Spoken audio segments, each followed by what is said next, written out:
Welcome to the deep dive. Today we're venturing into a wine region that might just surprise you, Denmark. Yeah. Yeah, put aside your mental images of Vikings and, pastries for a moment, Yeah. because we're plunging into the story of Danish wine. It's a tale built on passion, some serious scientific work, and, well, remarkable innovation, all played out against a backdrop of some pretty challenging weather. It really is. And what makes this so compelling, I think, is the broader shift we're seeing globally. Mm-hmm. Cool climate winemaking is becoming increasingly significant. As traditional warmer regions grapple with, climate change effects, places like Denmark, once considered maybe too far north, are emerging as exciting new frontiers. It's a powerful illustration, really, of how winemakers are adapting and discovering, well, uncharted territories. Okay, let's dig into this then. Denmark and wine. What Yeah. kind of environmental hurdles are we actually talking about here? Well, in Denmark's cool maritime climate, the fundamental challenge is ensuring the grapes achieve full ripeness. And that means not just sugar content, but also, complete flavor development, mature tannins, color compounds, the whole package.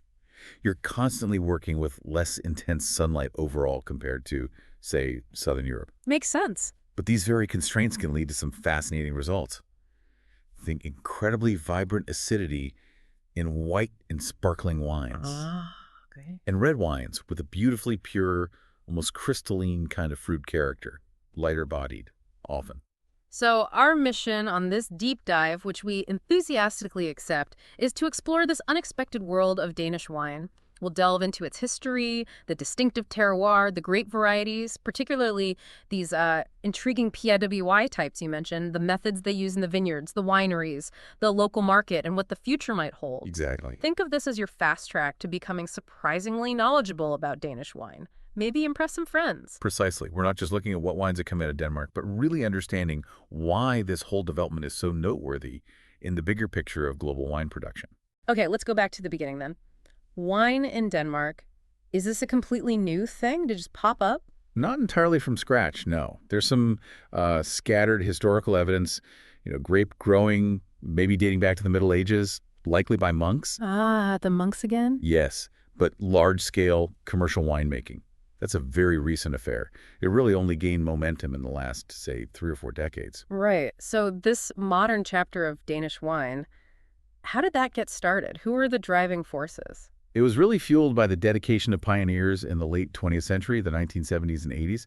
Passion, absolutely, coupled with a lot of trial and error. That was key. I bet. The initial stumbling block was finding grape varieties that could consistently, reliably ripen in the Danish climate. Early attempts with grapes like mildew, even Pinot Noir, often yielded pretty inconsistent results. Inconsistent how? Just not sweet enough, maybe? Or other issues? Yeah, exactly. Issues with achieving sufficient sugar levels, often resulting in wines that were, well, too acidic, plus a significant vulnerability to fungal diseases given the humidity there. Right. And here's where it gets really interesting. The real breakthrough came with the introduction of interspecific hybrids and, crucially, these PIWI varieties. PIWI. Okay, that's a new term for me. Tell me more about that. What does PIWI actually stand for? Yeah, PIWI, it's an acronym. PIWI, it's short for Pilzwiderstandsfähig. Oh, okay. German? Yes, German. It translates to fungus-resistant. These are grape varieties developed through traditional crossbreeding, really important, no genetic modification involved. Primarily developed in countries like Germany, Switzerland, Austria. They're essentially crosses between classic Vitis vinifera grapes, the ones we know best, and other Vitis species that happen to have natural resistance to common diseases. Ah, okay. So these PIWI grapes were the key that unlocked commercial winemaking potential in Denmark. Absolutely. They were a game changer. Key varieties like Solaris for white wines and Regent and Rondo for reds proved to be far, far better suited to the Danish conditions. Why specifically? Well, they tend to ripen earlier in the season, which is crucial when you have a shorter growing window. Makes sense. And they exhibit much stronger resistance to things like downy and powdery mildew, which are major, major concerns in Denmark's humid environment. Less spraying needed. Got it. And since the arrival of these PIWI grapes, the Danish wine industry has really started to grow. It has indeed. We've seen a steady rise in the number of wineries, the total acreage planted with vines, and importantly, a really noticeable improvement in the overall quality of the wines being produced. And it's officially recognized now, right? As a wine region. Yes, that's right. The European Union officially recognized Denmark as a wine region back in 2000. Initially, it had a specific status, and then later, as an EU member nation, it gained full recognition under EU wine law. We're also seeing increasing acknowledgement internationally. Danish wines are winning awards in competitions, popping up on restaurant wine lists. That's quite a journey in a relatively short space of time. It sounds like there's a strong sense of community maybe driving this as well, collaboration. There is, definitely. The Forning and Dansk Vin, that's the Danish Wine Association, plays a really vital role. They bring producers together, help share knowledge and best practices, advocate for the industry as a whole. It's quite collaborative. Okay, so they've established a historical foundation largely thanks to these PIWI grapes. But what about the land itself? What are the defining characteristics of the Danish terroir? It's not exactly mountainous. No, definitely not mountainous. But despite the generally level landscape, the Danish terroir has some unique attributes. You have to look at the interplay of climate, the soils, and those subtle variations in topography. All right, let's start with the climate. That seems like the big one. It's not exactly a sun-drenched like Bordeaux or Napa, is it? Far from it. Yeah. Denmark has a cold maritime climate. It's significantly influenced by both the North Sea and the Baltic Sea. Now, this marine influence helps moderate the winters a bit, stops them getting extremely severe, but it also means there's a persistent risk of frost. Frost. Both in spring, when the buds are really vulnerable, and in the autumn, just as grapes are trying to hit that final ripening stage. That frost threat is a major, major consideration. In the summers? I'm guessing not long and hot? Precisely. The summers tend to be cool, generally speaking. Mm-hmm. There's a lack of intense, sustained heat, and that makes achieving full physiological and phenolic ripeness. Phenolic ripeness, meaning like flavor compounds and tannins. Exactly. Yeah. Developing not just sugars, but those complex flavors, mature tannins, good color. Getting that whole balance right is the real challenge. Right, okay. And you mentioned the humidity earlier being a factor. That plays into this too. Yes, absolutely. The high humidity during the growing season is a defining characteristic. It significantly elevates the risk of fungal diseases in the vineyards, mildew, that sort of thing. So that explains the PIWI grapes again. Exactly. It really underscores why those fungus-resistant PIWI varieties are so essential for the long-term viability of Danish viticulture, and also for enabling more sustainable farming practices. Less need to spray chemicals. But surely it's not all negative. There must be some advantages to a cooler climate for grape growing, maybe some upsides. Absolutely there are. One significant advantage, surprisingly perhaps, is the extended daylight hours during their relatively short summer. In some of the more northerly vineyard locations in Denmark, the vines can get as much as 17, maybe even 18 hours of sunlight per day at the peak of summer. Wow, 18 hours. Okay. Yeah, this prolonged exposure to light helps compensate for the cooler temperatures. It really drives photosynthesis, allowing the vines to produce the sugars they need for ripening. That makes sense. More time for the leaves to work, even if the intensity isn't as high. What about the temperature differences between day and night, diurnal range? Yes, these diurnal temperature variations can also be quite beneficial. Those cooler nights help the grapes retain their natural acidity. Crucial for freshness. Crucial, especially for producing fresh, well-structured wines, particularly the white and sparkling styles they're becoming known for. These temperature swings can also contribute to developing a more complex, nuanced array of aroma compounds in the grapes. So, given all these climatic challenges, the coolness, the frost risk, the humidity, how are Danish wine growers actually adapting? They can't just plant anywhere and hope for the best, surely. Oh, absolutely not. They're employing a really impressive range of clever strategies. Careful site selection is, paramount. Absolutely number one. They're actively seeking out south and southeast facing slopes. Why? To maximize exposure to sunlight throughout the day. Makes sense. Get all the sun they can. Exactly. They also use natural barriers like existing hedgerows or even build artificial structures like windbreaks to shield the vines from cold, potentially damaging winds. And, as we've already stressed, their reliance on early ripening and frost-resistant grape varieties, especially those PIWIs, is just fundamental. Smart moves all around. Anything else they're doing right there in the vineyards themselves? Specific techniques? Oh yes, canopy management is critical. This involves carefully managing the leaves and shoots things like removing excess leaves around the grape bunches, positioning the shoots optimally. Why do that? More sun. Exactly. Optimize the amount of sunlight reaching the grapes, but also, crucially, improve air circulation within the canopy. To dry things out, reduce disease. Precisely. Better airflow helps reduce humidity right around the grapes, minimizing the risk of those fungal diseases we keep mentioning. They also use active frost protection when needed. Like what? Sprinklers? Yeah, water sprinklers are common. They form a protective layer of ice around the delicate buds when temperatures drop below freezing. Mm. Or sometimes they use huge wind machines to mix the warmer air from higher up with the colder air near the ground. Wow.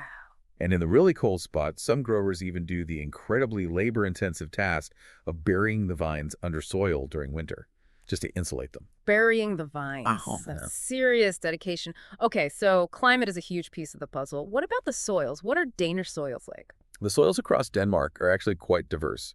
It's a result of the country's glacial history.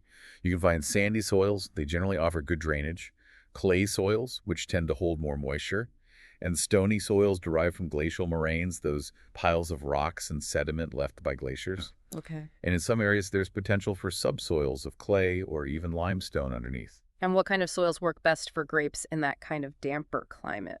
Drainage must be key. Absolutely. In a humid climate like Denmark's, soils that drain well are generally preferred. It helps prevent the vine roots from getting waterlogged, which can lead to root diseases. So sandy or stony soils might be better. Generally, yes, they offer that better drainage. Does the natural fertility of the soil play a big role? Is richer always better? Not necessarily.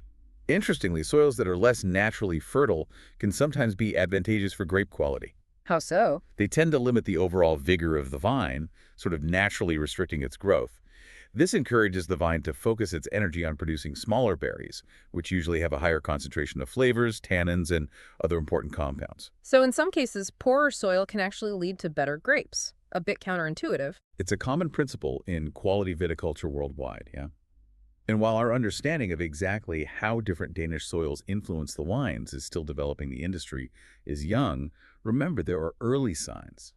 Vineyards on limestone might be showing wines with distinct minerality and brightness, while clay soils could be contributing more structure and color, especially in reds. But it's early days for that kind of detailed analysis. Fascinating. And finally, let's touch on topography. You said it's largely flat, but are there any subtle variations that matter for vineyards? You're right, Denmark isn't mountainous. But there are areas with gentle hills and slopes, particularly in those regions formed by glacial moraines. These slight elevations are really important. Why? Better exposure to the sun, allowing grapes to ripen more effectively, and crucially, they also help with natural drainage of rainwater. Runoff. Important in a wet place. Very important. And does being near the coast make a difference? Islands. Absolutely. The coastal areas and the various islands often experience a moderating influence on their local microclimates. Helps temper temperature extremes, both hot and cold, a little bit. And as we said, good solar exposure, south, southeast, southwest facing slopes is key. Protection from strong winds is also a big factor when choosing where to plant. So where are the most promising areas emerging? We're seeing promising spots in parts of Zealand, especially coastal and fjord areas, the island of Panen, and certain areas of Jutland, often in those coastal or fjord-adjacent locations with the right slopes and protection. So it's really a combination then. Carefully picking slightly sloped sites, ideally with well-draining soils, and factoring in all those climate nuances, sun, wind, frost risk. That's what makes grape growing possible there. Precisely. It's a real testament to the commitment and the growing expertise of Danish wine growers that they're finding these spots and achieving such promising results. Okay, we've explored the history and the unique terroir. Now let's dive deeper into these fascinating PIWI grapes. You said they were a real turning point. Remind us what makes them so vital for Danish wine. Right, the PIWIs. As we touched on, PIWI stands for Pilzwiderstandsfähig fungus-resistant. These grapes are the result of deliberate crossbreeding, crossing classic Vitis vinifera varieties, the ones we know like Chardonnay or Pinot Noir, with other Vitis species that naturally resist common fungal diseases, and crucially, it's traditional breeding, not GMO. And this built-in resistance is just a massive advantage in a cool, damp place like Denmark, right? Absolutely critical. Their high resistance to diseases like downy mildew and powdery mildew is the #1 benefit.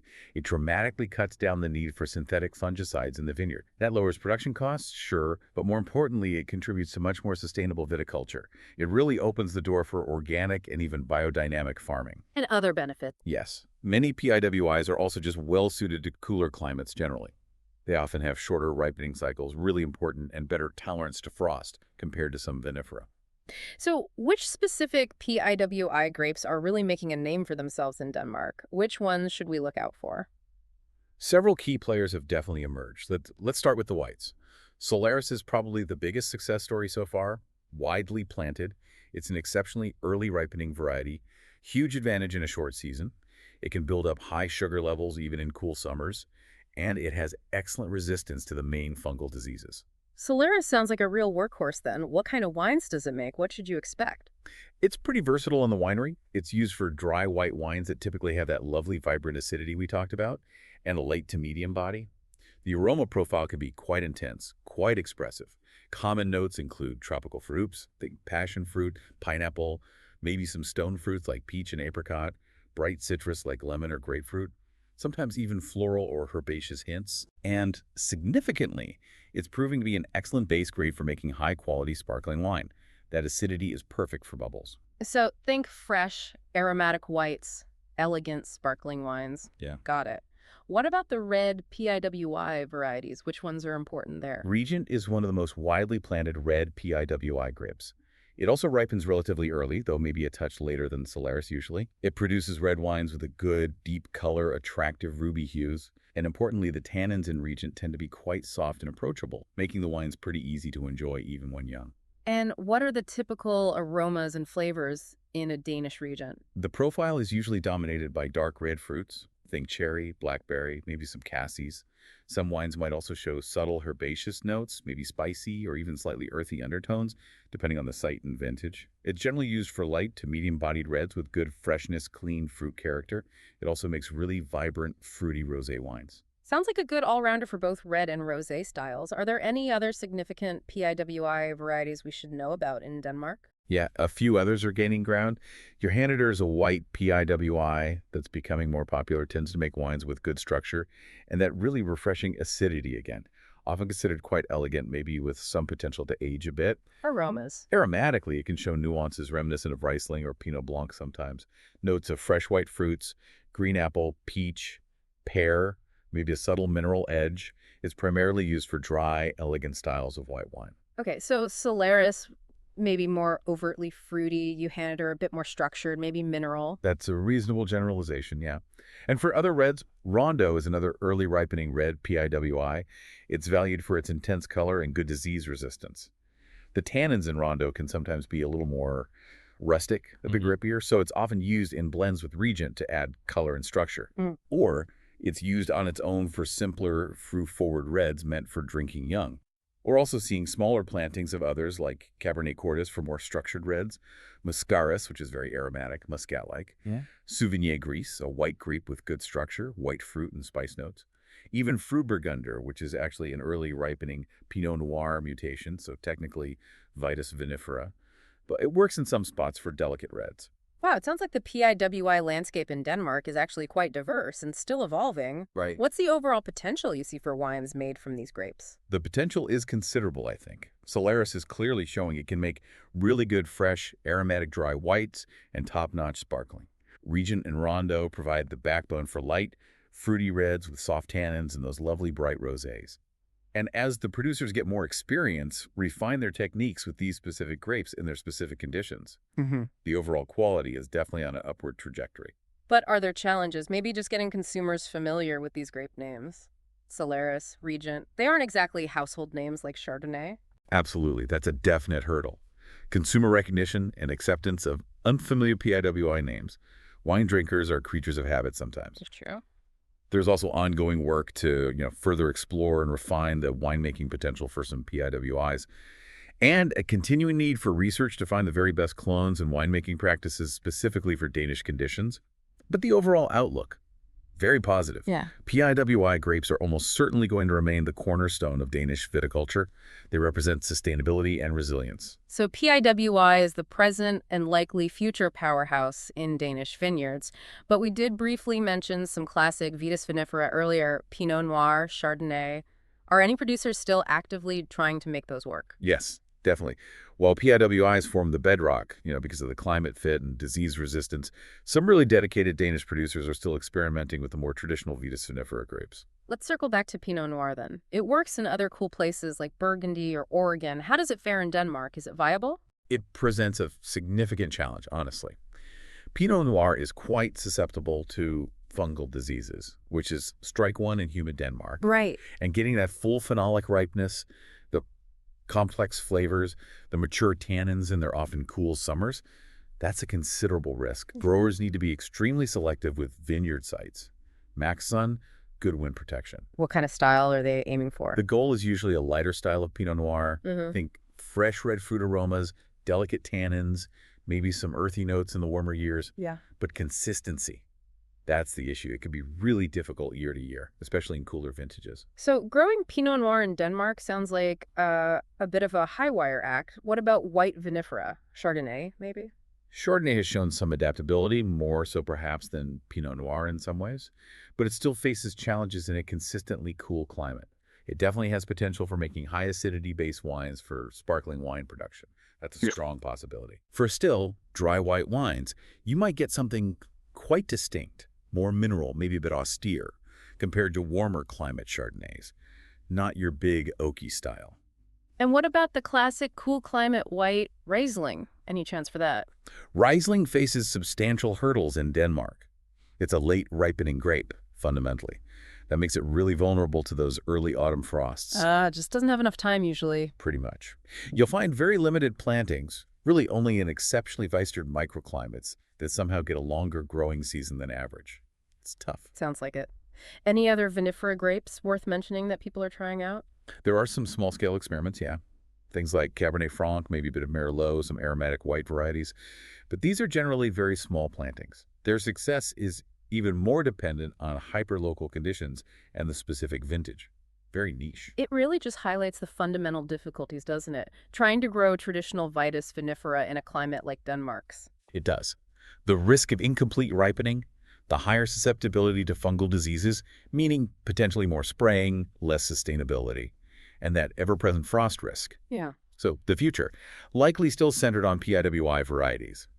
But, we might well see some dedicated producers sticking with vinifera experiments, maybe for niche markets, or aiming for unique styles in the good years. And, of course, ongoing research into new and improved PIWI varieties, maybe ones with more complex profiles, that will be absolutely crucial too. It all comes back to finding the right tools for the job, the right grapes for the specific place. Precisely. And the Danes seem to have really embraced that with their focus on PIWIs. Okay, let's shift focus now. We know the grapes, the climate, the soil.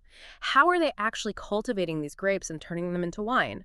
What are the key practices in the vineyard and winery, especially given those cool, damp conditions? Adaptation is the name of the game, really, with a strong underlying focus on sustainability. Managing a vineyard in a cool climate like that demands meticulous attention to detail. Such as like how they prune the vines, the trellising systems. Exactly. Winter pruning, for instance, is often done later in the dormant season. Why? To minimize the risk of frost damage to the freshly cut parts of the vine if a late frost hits. And there's a general preference for vine training systems that, again, optimize sunlight on the grapes and airflow through the canopy. Things like the Guyot system, single or double. You won't typically see sprawling systems like pergola, which you might find elsewhere. Right. And we've touched on frost protection, but it seems so critical there it's worth stressing again. Absolutely. Site selection, avoiding frost pockets, is the first defense. Yeah. But active measures are common. Those overhead sprinklers creating that protective ice layer. Yep. And those big wind machines mixing the air. Yeah. And as we mentioned, sometimes even burying the vines in winter. It's a constant battle in some years. What about managing disease pressure? With PIWIs, it's less, but still a factor. Definitely less need for spraying synthetics with PIWIs, which is huge. But you still need diligent monitoring, watching for any signs of disease. If treatments are needed, there's a strong preference for organic approved options. For the few vinifera plantings, they'd use an integrated pest management approach, preventative measures, minimal intervention. And how do they actually push for optimal ripeness in that cool climate? What techniques help? Several things. Careful canopy management is vital. Removing leaves strategically to get sun on the bunches, improve airflow, positioning the shoots carefully. And then harvest timing is absolutely critical. It's a balancing act. Getting enough sugar, developing flavors, making sure the tannins are ripe in reds, but doing it all before the autumn frosts arrive. Tricky. Very. And because of the smaller scale often, and the need for careful selection, maybe picking bunches at slightly different times, manual harvesting by hand is quite common. It all sounds incredibly hands-on, very detailed management, and you mentioned sustainability as a big focus throughout. It really is. There's a strong commitment there. The choice of PIWIs is part of that. Many producers are certified organic or actively using organic and biodynamic methods.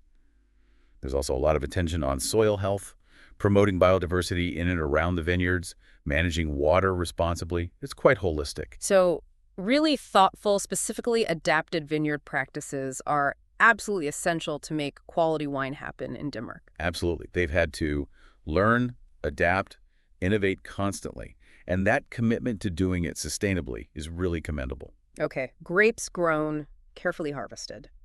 Let's head into the winery. What are the key winemaking techniques being used in Denmark? What kind of distinctive wine styles are emerging from that? Well, the general winemaking philosophy in Denmark seems geared towards preserving the natural qualities of the fruit.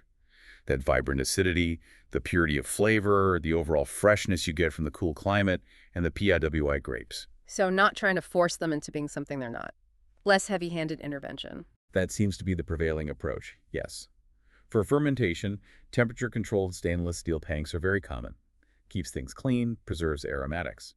For whites, they'll ferment cool, maybe 14 to 18 degrees Celsius to hold on to those delicate aromas.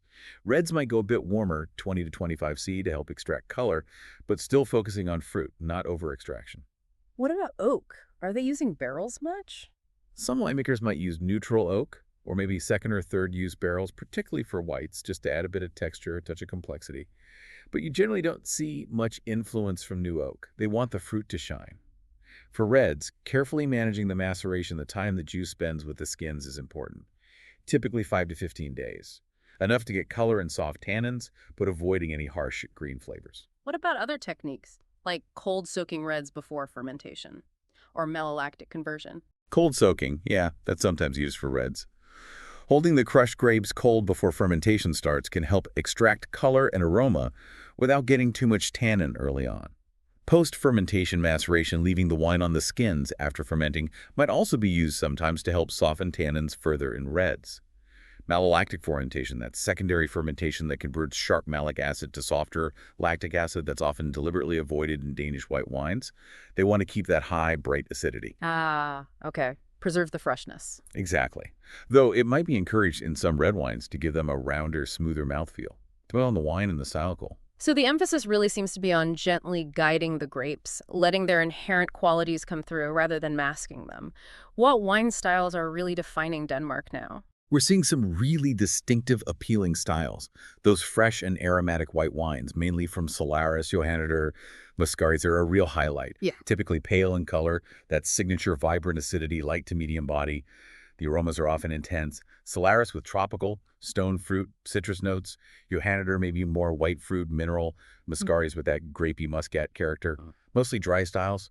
Great as aperitifs, fantastic with seafoods, lighter dishes.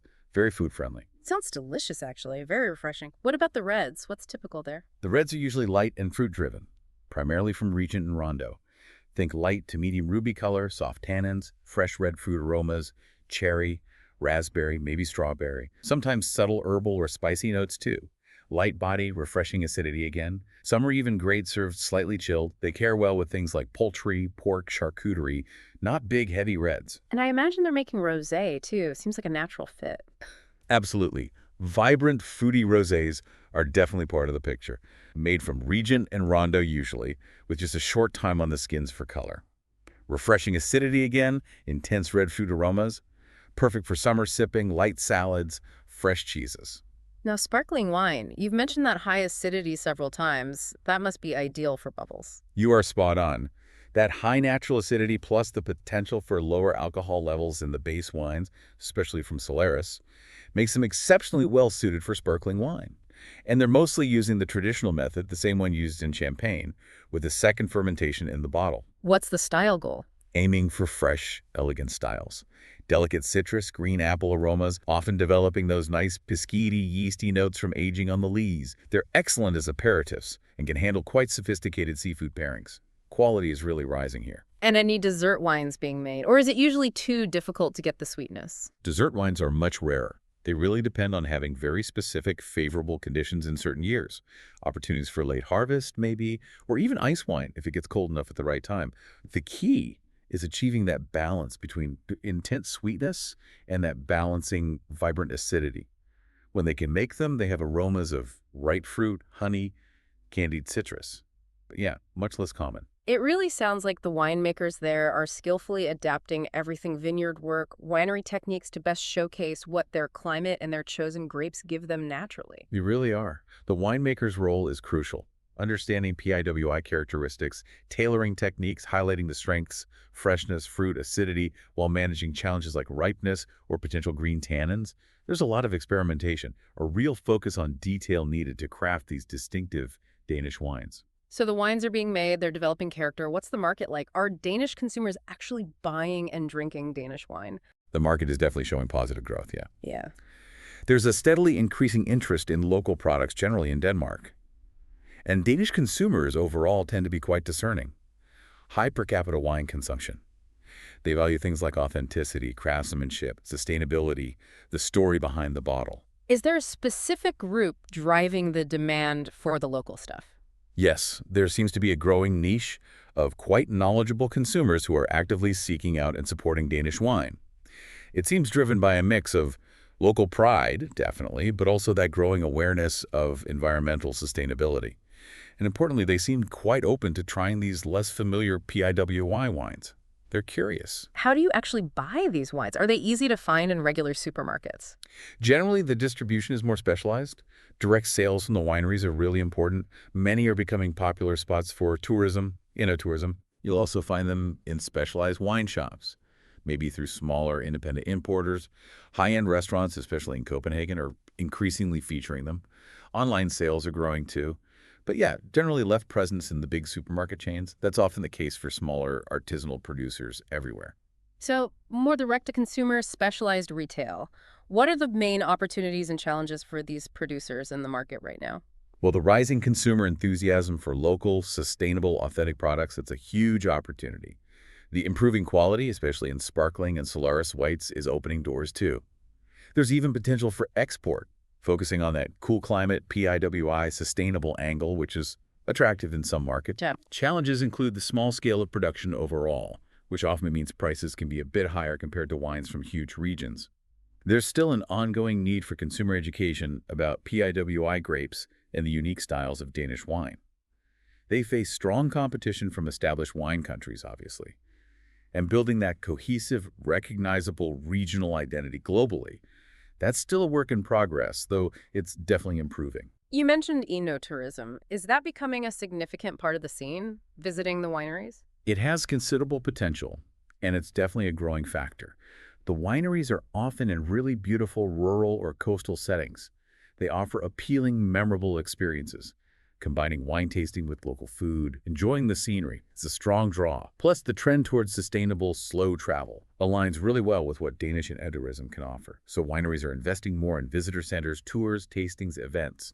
It's becoming a key part of the business for many. Sounds like the domestic market, while maybe still developing, is pretty supportive and curious. It is. There's a real sense of local pride and a spirit of discovery around Danish wine right now. It's quite exciting.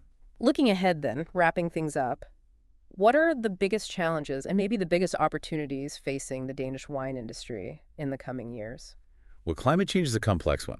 Yes, it might have helped make viticulture viable there initially, but it also brings increased risks. More extreme weather events, worse frosts, heat waves, intense humidity, storms. So not necessarily just getting warmer and easier. Not necessarily, no. Right. It means needing constant adaptation. Mm-hmm. Flexible vineyard practices, maybe better weather warning systems, selecting even more resilient grape varieties or clones. Sustainable resource management becomes even more critical. So constant learning and adapting needed there. What about their place on the world wine map, building that reputation? Yeah, building greater recognition and a distinct identity internationally, that's an ongoing task. It requires consistent quality improvement, first and foremost. Then, effectively communicating what makes their terroir and PIWI grapes special. Active promotion in key markets, fairs, tastings, smart marketing, maybe even developing more specific regional appellations within Denmark eventually, reflecting different microclimates. And as we said, leveraging enoturism to build that brand story is huge. And innovation and research must remain crucial too. Absolutely vital. Continued research into PIWI grapes, finding new ones, understanding the existing ones better, improving disease resistance further, developing vineyard techniques even more precisely tailored to Denmark, refining winemaking for PIWIs, Collaboration is key here between producers, research bodies, international experts. That will drive progress. So what's your overall outlook for the future of winemaking in Denmark? Is it a niche that will stay small, or could it grow significantly? The future looks promising, genuinely exciting, I think. It's driven by real passion from the producers, the potential of PIWIs for sustainable quality, and that growing consumer interest. Denmark has a real opportunity to become an inspiring model for cool climate viticulture elsewhere, offering unique Nordic wines. The focus has to remain on quality, sustainability, expressing their unique place, and creating great consumer experiences. They likely won't compete on volume, but they can stand out for uniqueness, artisanal quality, authenticity, and sustainability. That's their niche, and it's a strong one. Well, this has been a truly fascinating deep dive. Denmark, a wine region many might not have even considered. It really is a remarkable story of uh, ingenuity, adaptation, perseverance against some pretty tough climatic odds. It really is, Yeah. and it just beautifully illustrates how the world of wine is constantly evolving. New, unexpected regions emerging, pushing boundaries. It's dynamic. So for you, our listener, we really encourage you, if you get the chance, seek out and explore the wines of Denmark. Experience that vibrant freshness, the purity of fruit, the acidity, the unique character. It's not just trying a new wine, it's tapping into a really inspiring story of innovation and resilience. Yeah, it's an invitation to journey into a rich culture, stunning landscapes, where this passion for wine is flourishing against the odds. It definitely makes you think about the potential for exciting new discoveries still out there in the wine world, and Denmark is just a fantastic example of that determined, impressive emergence. Until our next deep dive.